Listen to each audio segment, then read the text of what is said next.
In today's video, I'm going to teach you how to create Excel formulas on ChatGPT.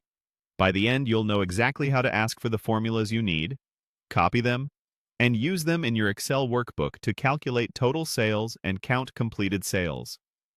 Start by opening your browser and going to Google. In the search bar, type ChatGPT and hit Enter. From the results, click the official ChatGPT website to open it. This gets you into the chat interface where you'll write your request. In the message box, type a clear prompt describing what you want. For example, you could say, "Create an Excel formula to calculate total sales and completed sales. Count." To help ChatGPT return formulas that fit your sheet, include a little context, like your column names or ranges.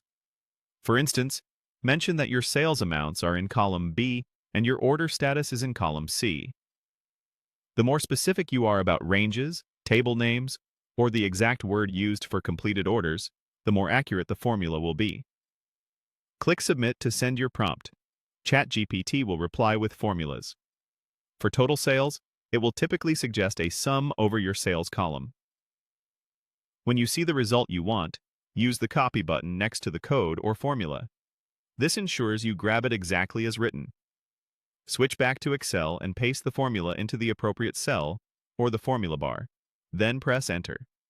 If needed, adjust the cell references so they match your sheet. For example, changing B2 B1000 to your actual data range. If your Excel uses semicolons instead of commas, replace them accordingly. If your data is in an Excel table, you can also adapt the formula to structured references using your table and column names. You should see the total sales result populate immediately. Now, let's do the completed sales count. Go back to ChatGPT in your browser. If the first reply already included a separate formula for counting completed sales, scroll to it. Otherwise, ask for the counting formula using the same ranges and the exact status text, such as completed. This usually uses COUNTIF or COUNTFS. Copy that second formula using the Copy button. Return to Excel and paste it where you want the count to appear. Again, tweak the ranges or the status text if your sheet uses a different label and press Enter. You should now see the number of completed sales.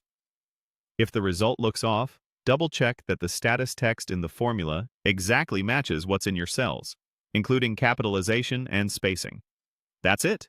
Quick, accurate Excel formulas generated with ChatGPT and working right inside your spreadsheet.